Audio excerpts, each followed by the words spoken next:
questions that related more to what Elder Paminda taught, or not directly to this study. I might say for the question and answer sessions tomorrow. But thank you for beginning to hand them in. I'm grateful for that. But there was one question that related directly.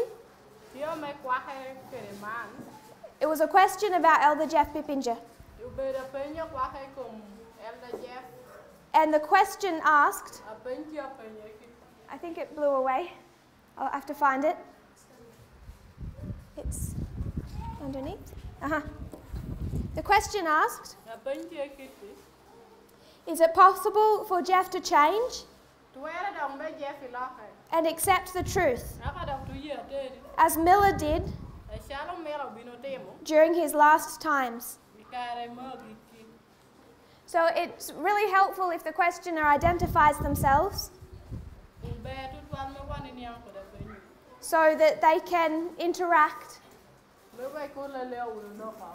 and be sure that their question is answered properly.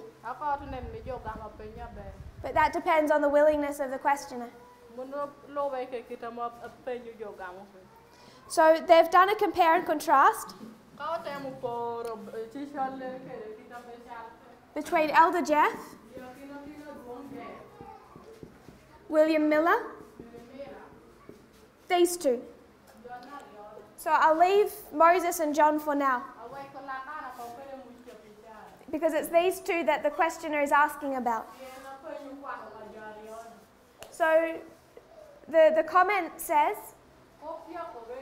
William Miller rejected the message of the midnight cry, which was the message of October 22.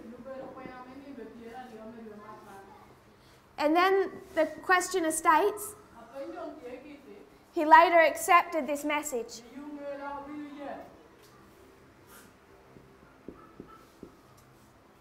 So it doesn't say this message, it just says the truth. So what truth did Miller first reject and then accept?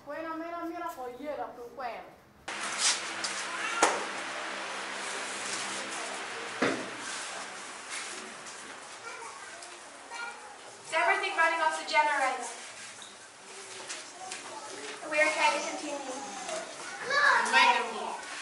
So what message was first rejected and then accepted?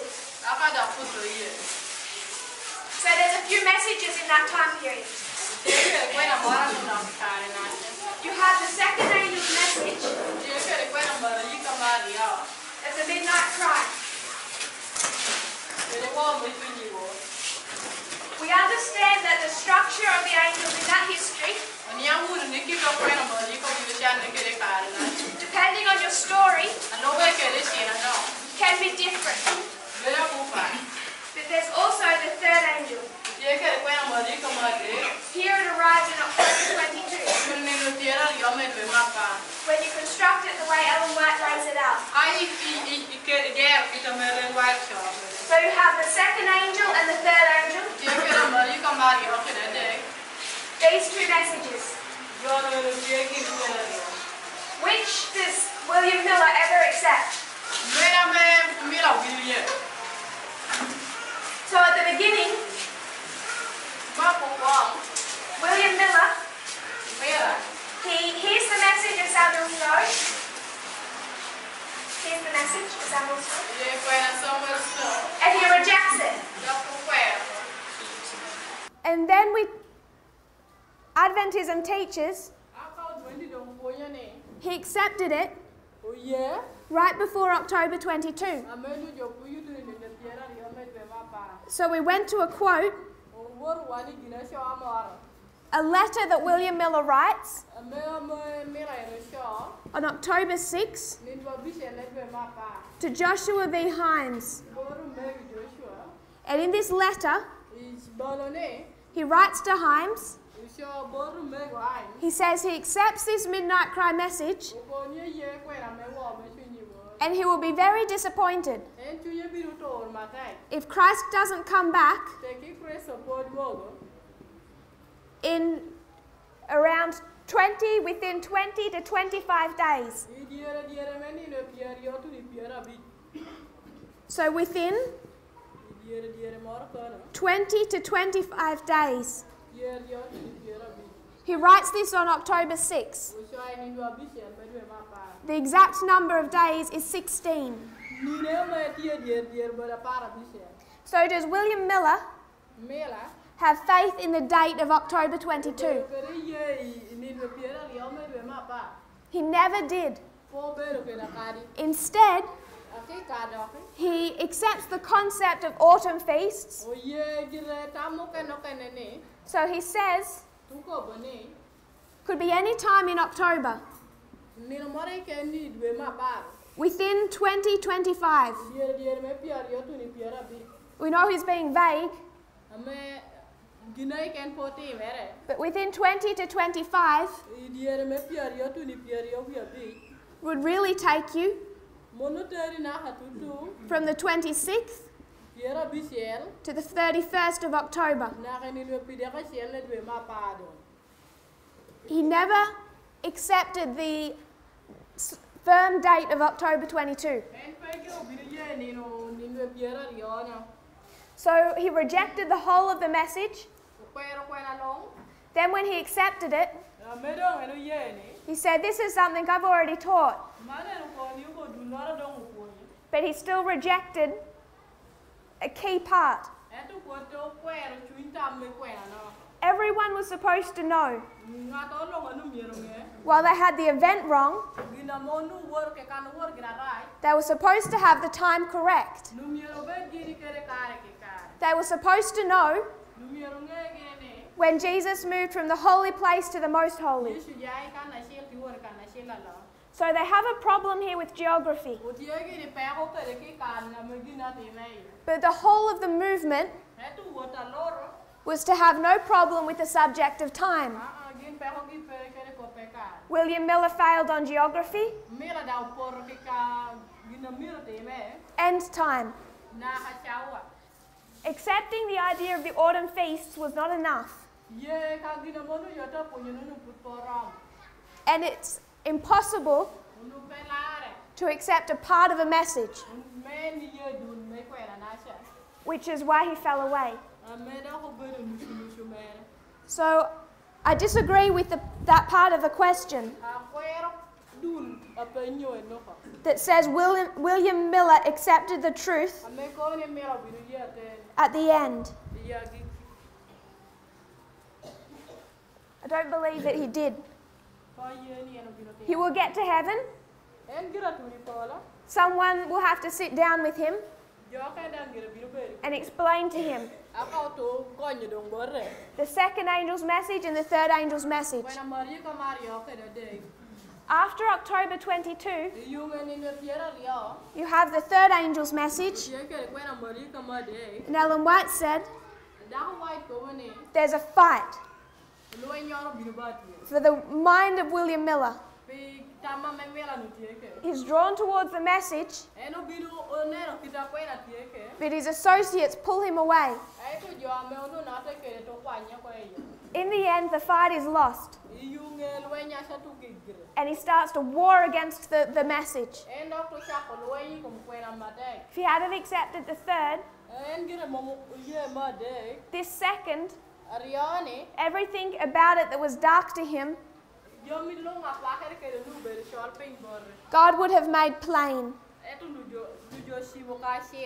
But he rejected both the message of Samuel Snow, the second angel's message, and the third angel's message, of which a part is the Sabbath, not the entirety, not the whole. He rejected every part of those messages. So the question asks, that part I don't agree with. Miller accepting. then what's behind the question? William Miller is still saved. So doesn't that mean Elder Jeff's position is safe? No matter what he says, what he does, his position is safe. I want to add to this what people have given. I want to add Moses and John. Is John saved?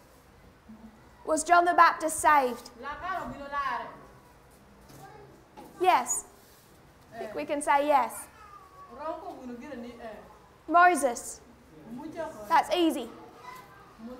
William Miller. Yes. So we have this history where Moses dies, but we know that he's saved here. We have John the Baptist. He dies, but he's saved. I remind us of our third story, the introduction of the Sabbath, this message, and remind us the third angel's message that started in October 22. Elder Jeff rejected the midnight cry and the message of the third angel. He rejected both.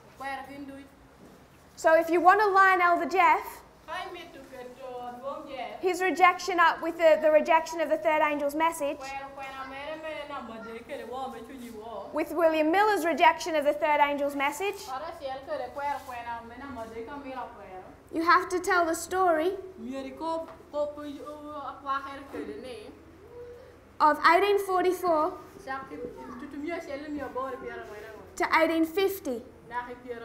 This is the story of the third angel's message. William Miller rejects it. So when it's a story of the third angel's message, we can learn from this portion of the line that theme, the third angel theme, and Miller dies before the shut door. The shut door is November 9, 2019. William Miller was saved. That's the story of William Miller rejecting the third angel's message. Because our third angel's message has been here since 9/11. We've already been in the history of our third angel's message. So we're taking a story from the Millerite time period where the first angel, Miller, rejects the third angel's message. You take that into our time, and it's Elder Jeff rejecting the third angel's message. Third angel for him began October 22. Third angel for us began at 9/11. So we need to go into Millerite history and use that story, that theme. When you do that, Miller rejected the third angel's message. 1850 is the formalization of that message. In this story, Miller dies here. So each one die. Moses, it's simple, it's on the whole reform line. John, it's simple, it's on the whole reform line. Miller is more complicated because it's going to tell the story in two ways. First of all, the first angel, he wars against the second angel's message, goes through the close of probation, warring against the third angel's message. But then it's also going to line up with John and with Moses, that they all die before the shut door. So my point is, Elder Jeff equals Moses, John, and Miller. Today, does Elder Jeff, is he typified by Moses? Today? No. Because Moses no longer here. Is he typified by John? No. Is he typified by Miller? Yes. When you speak about them warring against the truth. No. When you take the story of the third angel. Miller is dead. John is dead. Moses is dead. So the question is saying, these men are saved. So Elder Jeff must be saved. My point is, Elder Jeff is no longer these men. He's no longer being typified by them. So sometime between 2014, close before 2019, however you want to describe death, if this is literal death, what is spiritual death? It means falling off the path. Elder Jeff fell off the path before the close of probation. There was a point where you could make that argument, but that point ended here. You cannot take that story of the saving of John and make it here. It's no longer that person. So I don't mean to make this moral. I would have no greater joy than to see reconciliation. I love the man. I think we all do. But that doesn't change what the parable teaches.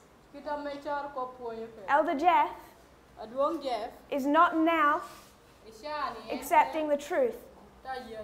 And there was a point before the shut door where literal death for him was spiritual death. He fell off the path and took many people with him, just as you would expect in the history of the Sunday law. Which refers back to Elder Parminder's early studies.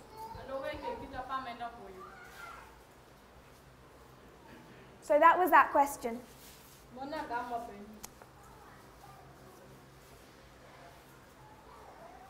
I want to move on.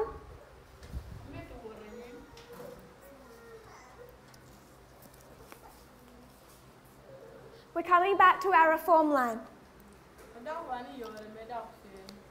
The reform line of the priests.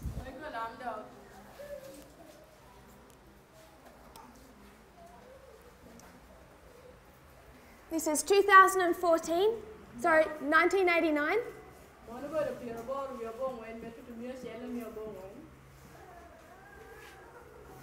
2001. 2014. 2019. 2021.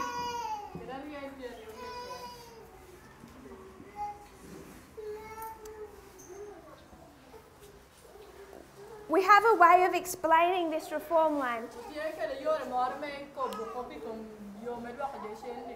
It's 5 waymarks, 4 dispensations.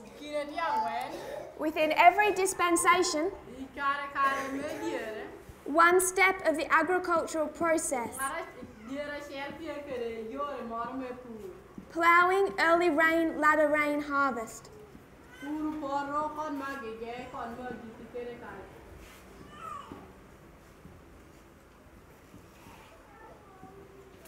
We go to Millerite history.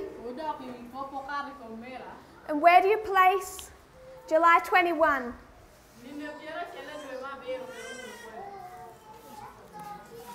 You would place it here.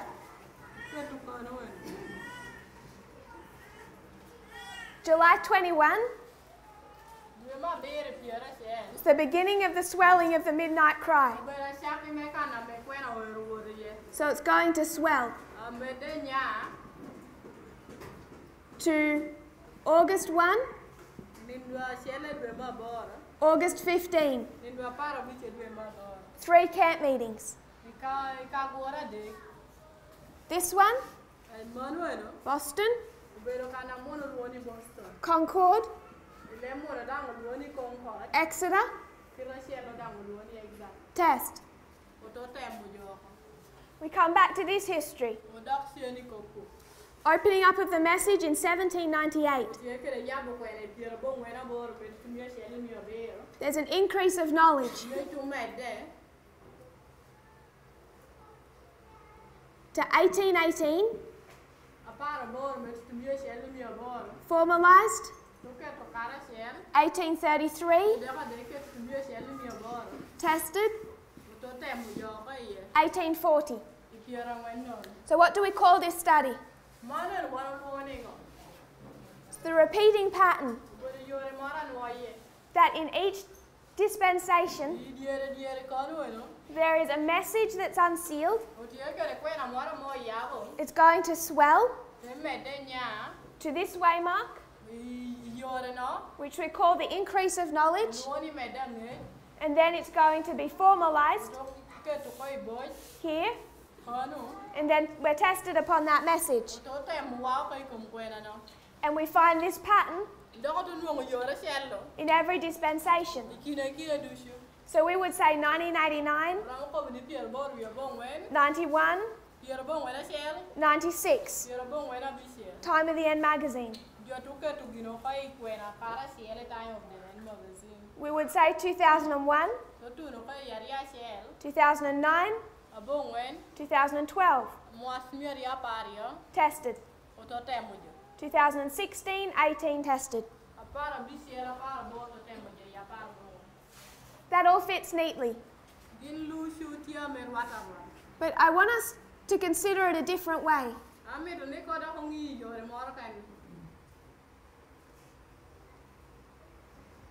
And think about the messages opening up in this time. What opens up in the dispensation of the ploughing?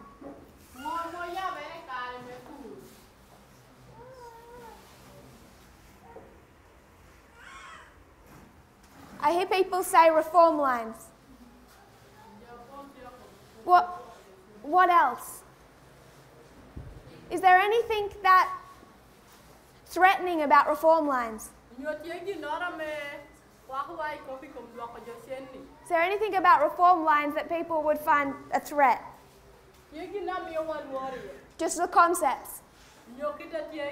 Seeing Moses and Miller.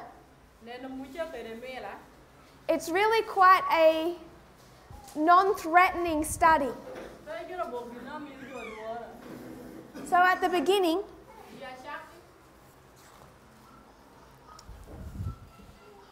of this history,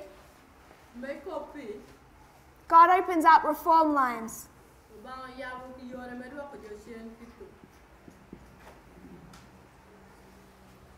It's quite tame. I go to my Adventist friends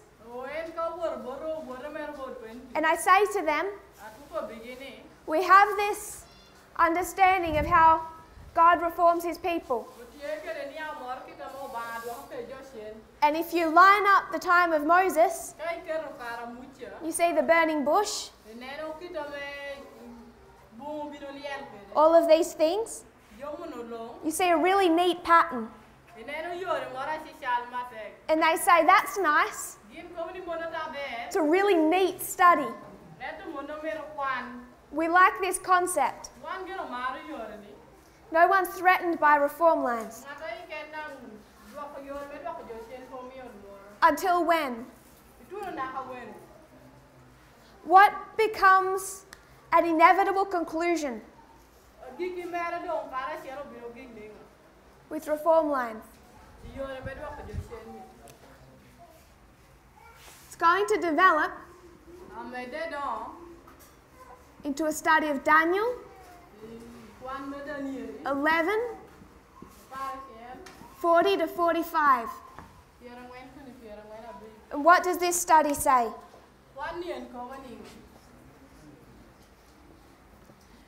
It says we are now in a reform line.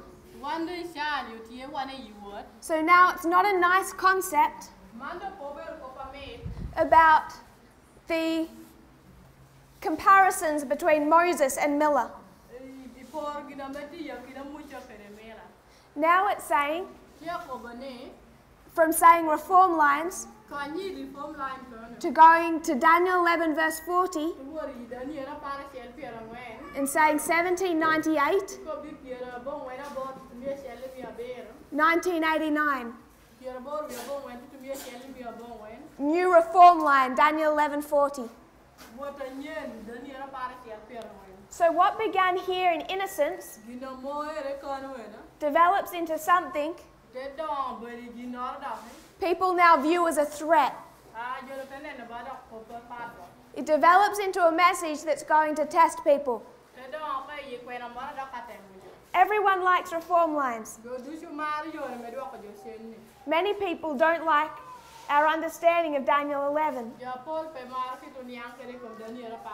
because we've taken something innocent and turned it into a threat to them. Because now we're saying Daniel 11:40, 2 parts, 2 reform lines. God is about to deal with his people. This becomes a test or a threat.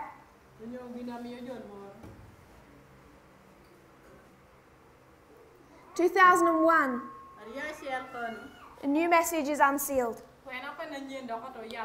What message is that? Begins with the 2520. Now these reform lines threaten no one. They threaten when we bring it to our own time. It's this study that requires people to change their behavior. Does the 2520 require anyone to change their behavior? Is the 2520 a threat? Is there anything threatening if we were to say there's this time prophecy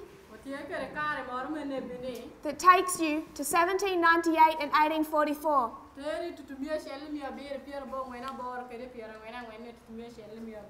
We say this 2005. Is that a threat to anyone? No.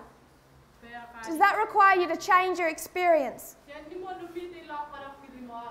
To understand that there's some period of time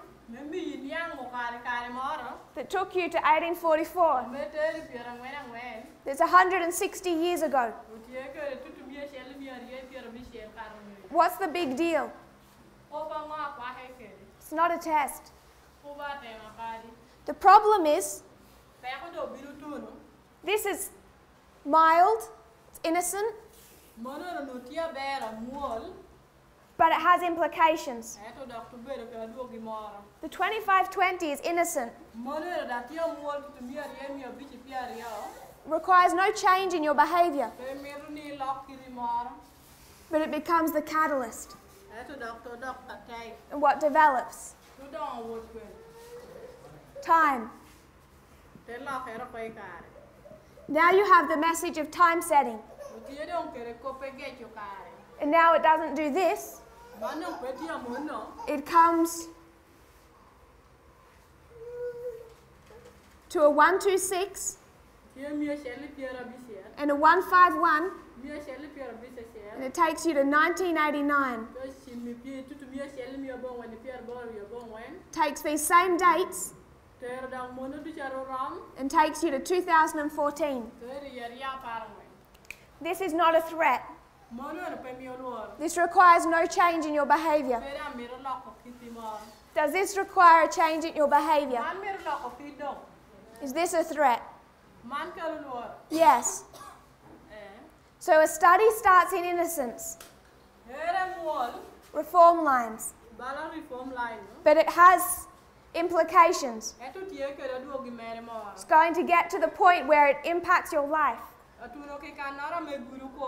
Now it hurts. So now we're on a reform line. And our behavior has to start to change. 2520 is innocent. It requires no change in your behavior. But it's going to develop to the message of time, which will now become a test. It will hurt. It will change our behavior.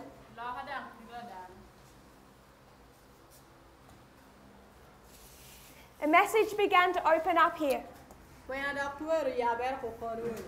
What was that message?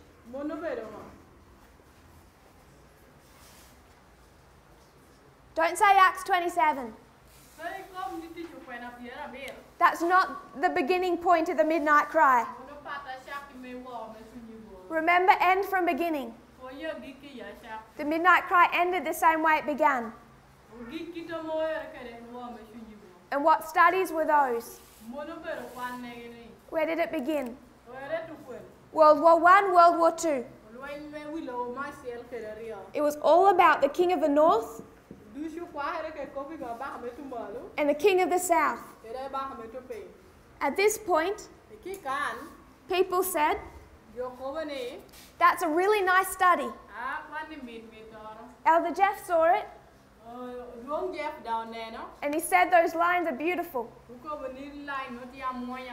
He loved the study of the world wars, of this struggle between the King of the North, the King of the South.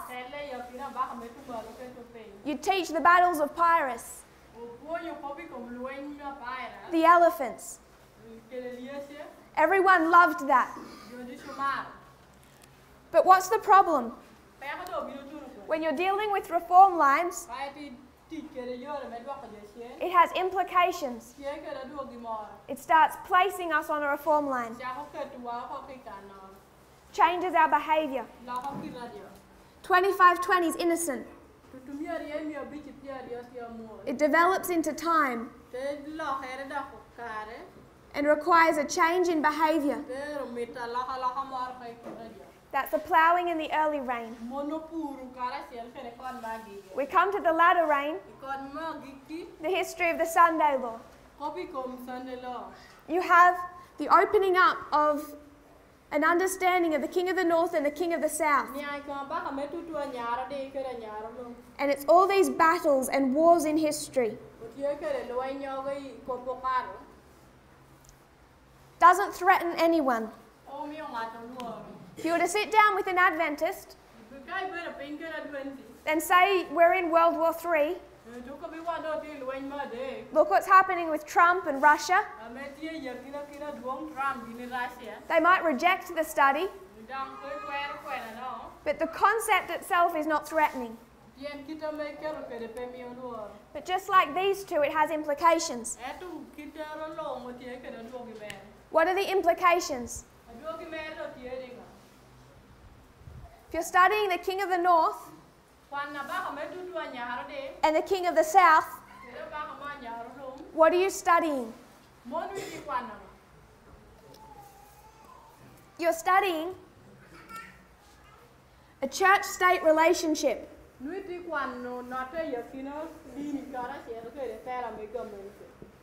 Once you're studying a church-state relationship, what are the implications of that? You're studying the relationship between men and women.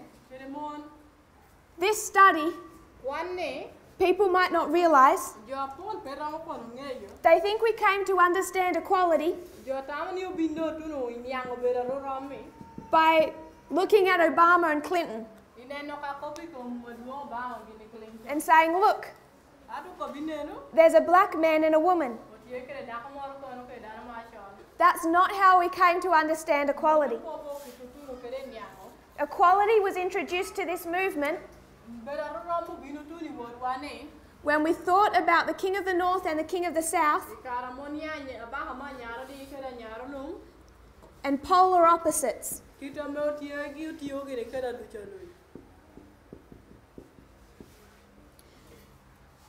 You have a north pole and a south pole. This is all built on the model of geography. You have 4 winds: north, south, east, and west. The teachers of FFA are saying that the east wind is about to strike. What country are they referring to?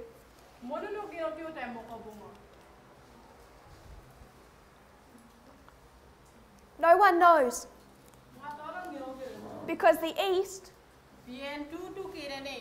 if I asked you to take me east, there is no absolute place. This globe would just spin and you would just keep taking me around the globe. There's no pole in the ground which marks east. So when we bring this to nations and we talk about the east, it's vague. It's not precise. If I asked you to take me to the west, where would you take me? You have the same problem. This globe is spinning, and the west will be multiple countries. There's no hard geographical point, but it's rotating on 2 poles, which are described as polar opposites. Once you have a model in that fashion, you know you have a parable. And you can compare and contrast the north with the south. The characteristic of the north is lots of ice. Lots of ice. It's very cold. If I was to take you now and plant you in one of these, would you know which one you're at? If I put you right at the center? No. Some people might know the grass. There's like some tundra. Or specific animals. One has penguins. But you'd have to go searching to find a difference. Not saying they're not there, but you would need to look for them. They're extremely similar. At the same time, they're completely opposite. So now we have to bring that model of geography to the king of the north and the king of the south. Who is the greatest nationalist, Christian, white supremacist alive today? Vladimir Putin. Vladimir Putin, sorry, Donald Trump, he came into existence because the Christians in America looked over at Russia, saw how they treat homosexual people, how their women operate, how they control immigration, how Putin speaks of protecting a white Europe, and those Americans said, we want someone like him. Steve Bannon said that. Steve Bannon said, we need to learn from Russia. They are extremely similar. You'd have to go searching to find a difference. Vladimir Putin is a strong Christian. He believes in restricting immigration, keeping Europe white, controlled by religious morals. You don't see gay marriage in Russia. He's a strong conservative. Vladimir Putin and Donald Trump are extremely similar. Both of them have their power through a relationship with the church. Donald Trump, how was he elected? He was elected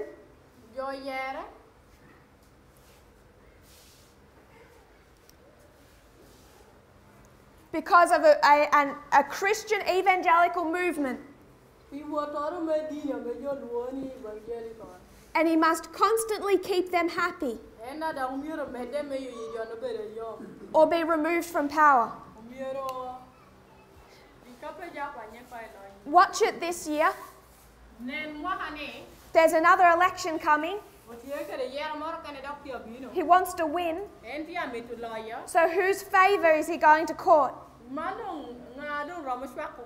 The church. He depends on the church for his power.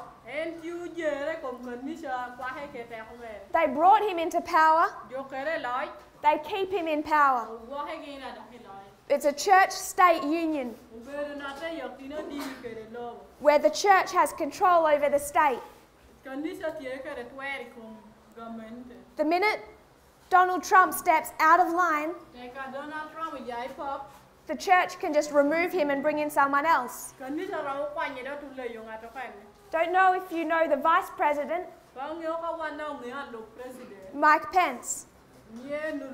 He's more scary than Trump is. More strict. They could just get rid of Trump, bring in Pence. So he has to constantly bow down to the church. Vladimir Putin is in a church-state relationship with the Russian Orthodox Church. Did they give power to him? No. He took power and then he gave power to them. He controls them. If they don't do just what he wants them to do, he can cut them down. And they know it. The King of the South is a church-state relationship. But it's a polar opposite. extremely similar, while at the same time being the complete opposite. I hope we can see how those two concepts are both correct. So that fits. Trump and Putin. But the minute we come to the King of the North and talk about a church-state relationship, I think we all know how many sermons get presented speaking about the wickedness of this church-state relationship that demonstrates us how wicked it is for a woman to control a man. We've always made this about the relationship between men and women. But the focus of Adventism has always been here. They didn't even understand this structure, let alone accept it. Instead, Christians believe that this is a good model. The man controls the woman. And Christians, they look at this model and they think that's a good model. We will replicate it in our families, in our churches, and in our government. The story of equality came directly from the model of the King of the North and the King of the South. This is not a threat. Requires no change in your behavior. But this does. All of a sudden, a test comes and it requires a change. I hope we can see the pattern. There is a study that at the beginning looks innocent. People love this. They struggle with this. People love this. Elder Jeff loved this. Come 2012, does he love this? No. All our brethren, they might not teach them now. They may have deleted those videos. But they loved this. Even today, while they pretend it doesn't exist, they don't attack it. They know they can't. I don't think they want to, because it doesn't threaten them. But it had implications. Now it became a threat. This is how God introduces a testing message. First of all, in innocence. Then all of a sudden it hits you and requires change. So you can know what we must expect in this dispensation. It can seem like they're two different messages. People look at the ploughing and say that the increase of knowledge was not one message but two that aren't particularly related. Reform lines in Daniel 11:40 to 45. Particularly here, people do the same thing. All the studies of the wars, and then where did this subject of equality come from? It seems like two different, unrelated studies. What I want us to see is the progression. They are one study. All that it is is the cause and the effect. Understanding the increase of knowledge and then how that impacts you. Increase of knowledge and then it impacts you. Increase of knowledge and then it impacts you. They're one connected study. We can cut them up into different parts, and we teach equality now without talking about Trump or Putin. But that's just other layers of what was already demonstrated from the King of the North and the King of the South. This was understood early last year. By early 2019, we already knew that what was testing people, what was becoming more and more clear, was that through studying the King of the South, Pyrrhus, Stalin, Putin, we were being led on a study that was going to require us to confront the relationship between men and women. It was worked into the message in October 2018. The minute you say two streams of information, Obama, Clinton, good. Trump, bad. It's already, the thought is already there, which is why people are already protesting. But everyone thought they accepted and passed the test because Elder Jeff is speaking to people. I don't know exactly what he said, but the concept is, I agree with the world wars. I like the triple application. I like the story of information. He speaks about his son and his connection to the World Wide Web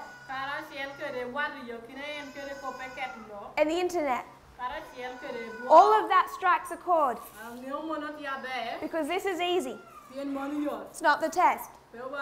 Neither is this, which is why those who rejected the testing message of this dispensation, they accepted the 25-20 and still failed. Because the test is the implication. The test is the change in behavior. So like Miller, Elder Jeff is saying that he accepts, but he only accepted a part. And that small piece that looked so small that he and others did not accept was the connecting link between here and here. When they rejected that connecting link, there was nothing that could be done. And it was a matter of waiting to when the rejection would be complete. So we talk about Boston, Concord, Exeter. But when we think about what that message was, we can tend to divide it up. I want us to see the connection. How God is introducing a study to try and create a change in the experience of His people. It plowed us. It watered us in 2 steps. You know that's going to harvest us. We have to be careful that whatever this is, Don't reject the connecting link. Because it's this. That's life and death.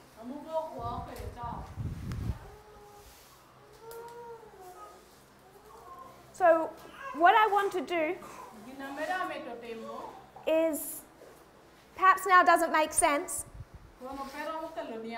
once I've said this is the test, but I want to come back to these battles. The reason I want to do that is I want us to understand how we, not just the history, not to give us some knowledge about Putin and Trump, but I want us to consider the methodology, how we take and use history. So I actually want to discuss this part, the battles and the wars. So we don't have much time left, and it's a Friday, so we won't go far. I'll just introduce the subject, and then we'll complete it tomorrow. So we spoke about the beginning and end of the midnight cry. It was all about the king of the north and the king of the south. But what brought us to study that subject was Acts 27. Acts 27 is the story of two ships. A good ship and a bad ship. Ship of Adramyttium, ship of Alexandria. This is good, this is bad. Go back to October 2018. If you watch those presentations,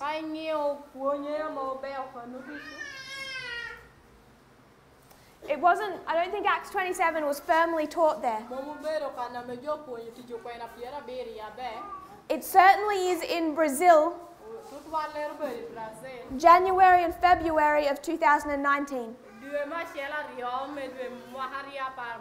And when we go through those journeys, we come to here and we talk about Cyprus. And what point do we make about Cyprus? How many prophets do you have?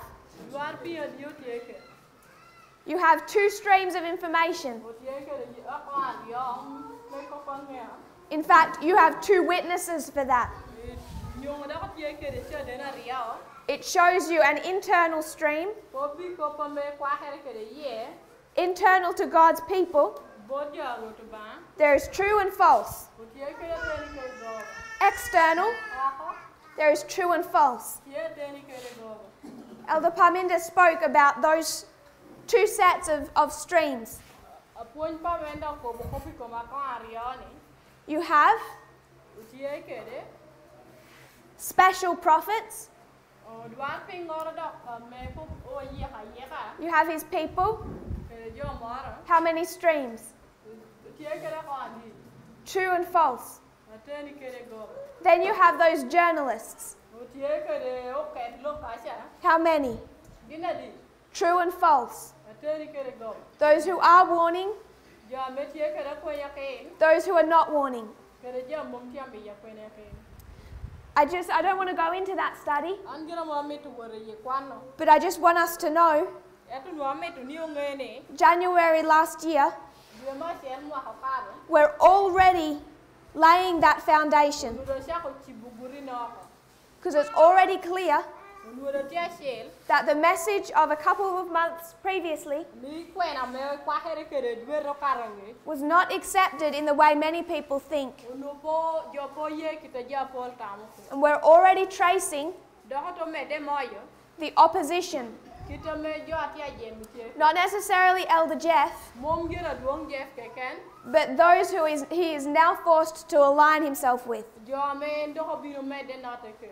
We can see them manipulate the message, twist it, undermine it. So, all the way from October 2018, December 2018, we're reinforcing the message to show their mistakes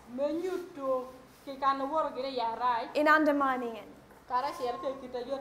January, February, Acts 27, the very innocent first beginning, teaches two external streams of information described as prophets, and two internal streams of information described as prophets. That message of two streams of information was the connecting link. It's a foundational part of Acts 27. Acts 27, because of the number 273, it connected us to a whole other history. This is the history of Panium to the Sunday law.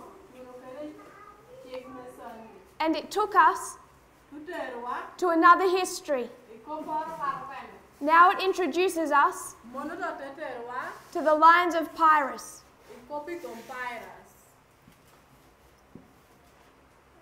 And it connects in the same way. Shows Panium to Sunday law. And now this study becomes all about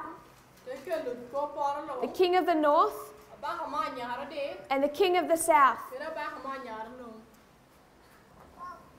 So it gave us the following. Pyrrhus, at the beginning of his campaigns in Macedonia. Pyrrhus, at the end of his campaigns in Italy. It connected to World War II, which is part of an alpha history. So these three were the original. They began the Midnight Cry message. The Midnight Cry message ended August of last year, where the very last subject that God opened up to us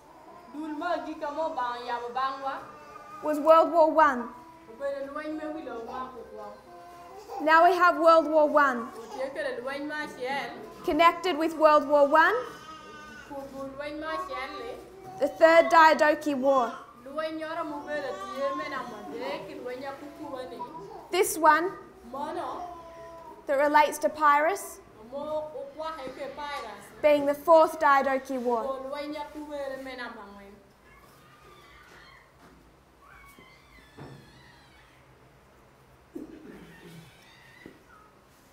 So it's these five histories which are all about wars between the king of the north and the king of the south. There's strong logic to tie each into our history, to show how they all become relevant and fit into our reform line. I just want us to note that this message began with the king of the north, king of the south, but what led us there was Acts 27. this story. This took us to Pyrrhus. We understood that when we connect the 273,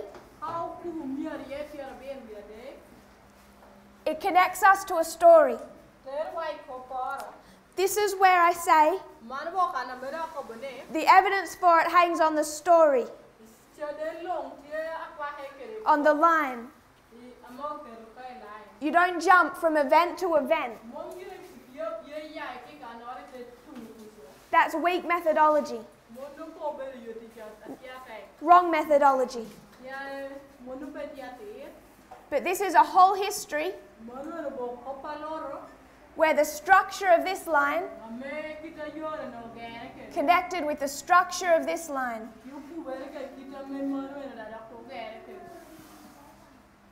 Of Panium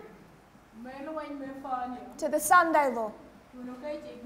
So it was Pyrrhus in two parts. We understood that Pyrrhus fought in two parts. To try and explain that simply, how many wars has the King of the North and the King of the South fought in our history?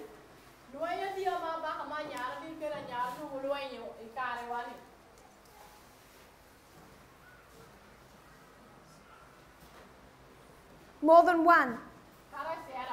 Depending on what logic you use, you can see that it's in our history. When we talk about Russia and Putin, that there's a prior history where they're already the King of the South.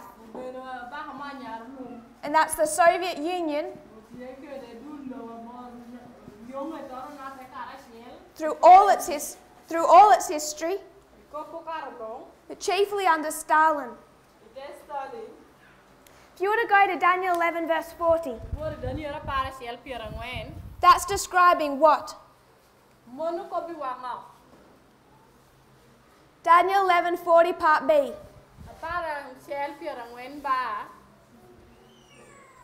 A struggle between the King of the North and the King of the South.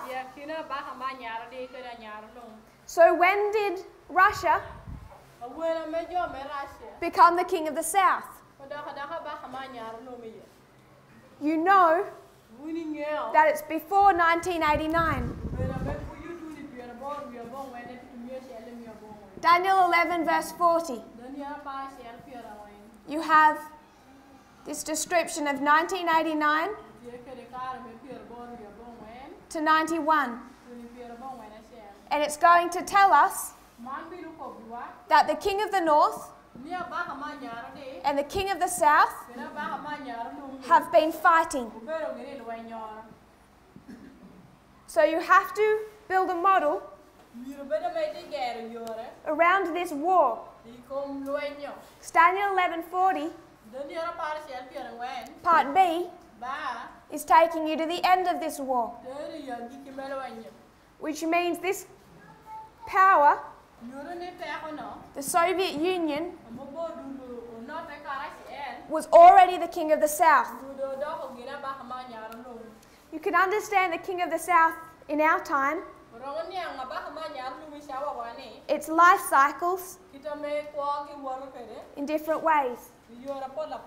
But at the very least, you know it was the King of the South long before Vladimir Putin. Pyrrhus helps us unlock this history. Takes us back to Stalin and the world wars.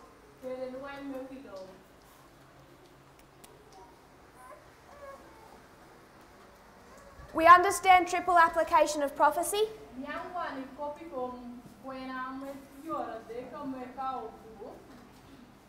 If you go to Revelation, you only have a description of the first two woes. How much does it tell you of the third? Very little. Because everything you need to know about the third is found in the first and the second. You won't be able to go to inspiration to get a clear picture of World War III. Because we already have two in history. Two woes explain the third. Unlocks the story of Islam for our time. Two world wars unlock the story of the King of the South for our time. What introduces us to these wars is finding that they have a parallel in the history of the fall of another kingdom, Alexander. So we're able to go back into history and understand the fall of Alexander's kingdom. They give us more information to take us to these two wars, the first and the second, unlocking the third. So we're out of time. Tomorrow we'll go very quickly with only 2 presentations. It's impossible to lay out the steps in any detail about how we're led from one study to another study. That's all been done before, fairly thoroughly. But I want us to tomorrow to come back to these 5. These 5 histories of the King of the North and the King of the South. It's this part that unlocks the message. And I want us to review that, not just so we can see all this history of the Third World War, but I want us to consider how we use history. It comes back to the same thought of last class.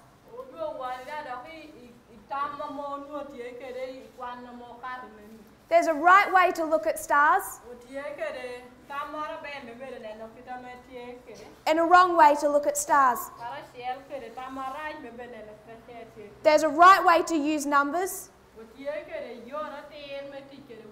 and a wrong way to use numbers. There's a right way to read history and a wrong way to read history. And those in opposition to this movement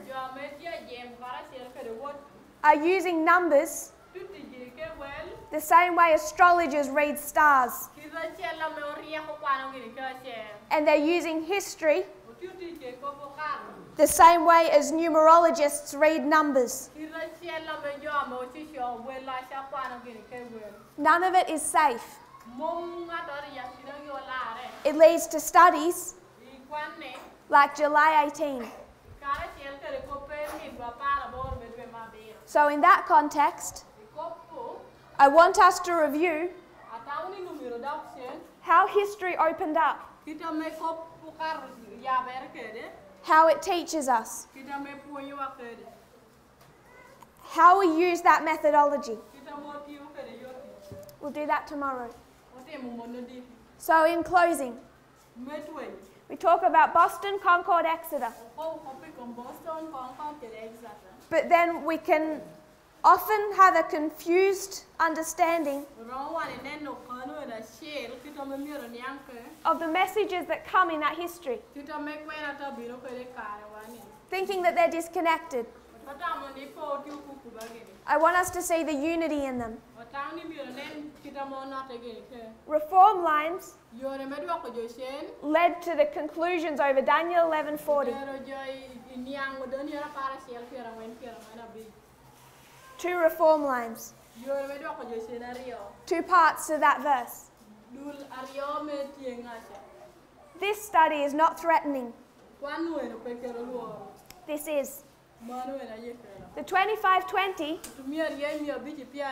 is not threatening. To understand that there's just one more time prophecy that takes you to 1844 does not need to impact anyone's life. But it's going to develop into a study that is threatening. They're one study. It's just the development. King of the North, King of the South threatened no one. People accepted this. They loved it. But what they couldn't accept was the part that was a threat to them. They rejected the connecting link, which is two streams of information. So when equality was emphatically laid out at the conclusion of the midnight cry, last August, September, it was immediately rejected. But the rejection was here. Already demonstrated from the very first time the midnight cry sounded.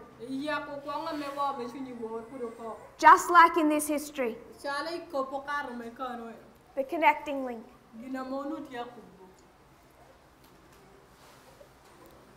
So we'll look at these wars tomorrow. If you kneel with me, we'll close in prayer. Dear Father in heaven,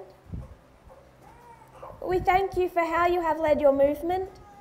So many people cannot see light in these messages, but just seeing how you care for your people, that you try ever so gently to lead us, to test us, to cause us to change our behavior, Lord, not in a way that is punishing, but in a way that can bring heaven, already the principles of heaven here on earth, that we can be prepared to return with you.